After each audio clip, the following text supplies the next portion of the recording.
Today we're looking at a strange old addition to the Leica or Panasonic heritage, the Digilux-3. Their first ever single reflex 4/3 camera. Leica and Panasonic have shared a friendly alliance going way back. This camera is the rich trust fund relative of the Panasonic L1, and although the two share similar sensors and a retro body style, the brains in the Digilux-3 are all Leicas. Well, that and its $3,800 price point at release, but you know.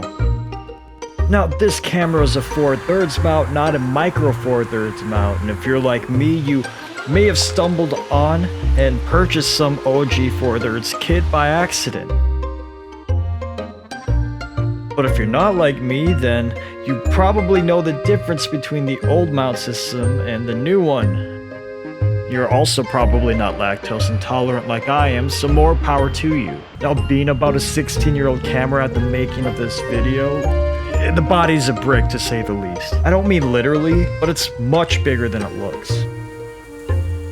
Although the camera has an auto mode, it's really catered towards full-time manual shooters, much like an old film camera that it's based off of. As with old DSLRs, there's loads of manual buttons around the body. Now, if I had to sit down and choose 3 things that I like most about this body, the first would have to be the button layout. I like the placement of the shutter dial and ISO, easy to find. The pop-up flash is a nice addition because you can bend and flex it to your needs. And I also like that it writes to normal SD cards rather than CF cards, which I always find get bent up or torqued the wrong way after time. Under the hood, we have this 4/3 sensor that'll produce an exact 7.5 megapixel image. The pictures seen are barely edited, if at all, to showcase the color philosophy of this old digital. The main post-production magic that I've done myself would be straightening some verticals or pushing some hot spots in the image.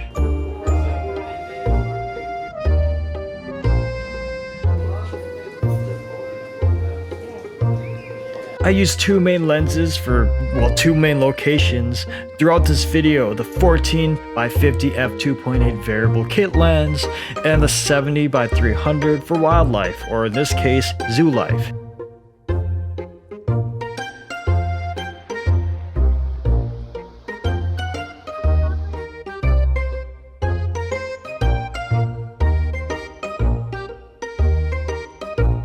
Now keep in mind that there's a 2x crop because it's still a 4/3 sensor. I found the Digilux-3 surprisingly responsive with its autofocus and kind of fast with its 3-second burst mode.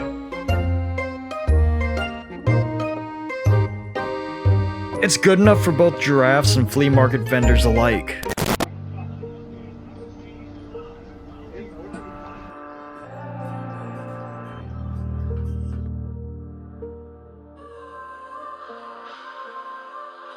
For those people looking for detailed landscapes, the camera could do about anything you need within 7.5 megapixels, from HDR brackets to stitching in post. Low light might be a bit grainy because it is a 16-year-old 4/3 sensor, but I like it. It has an old filmic charm.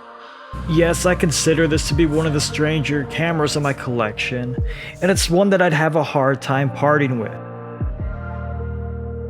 Whether you consider this a purebred Leica or not, the Digilux has some old tech magic, color rendition, and surprising detail that makes it a keeper in my book.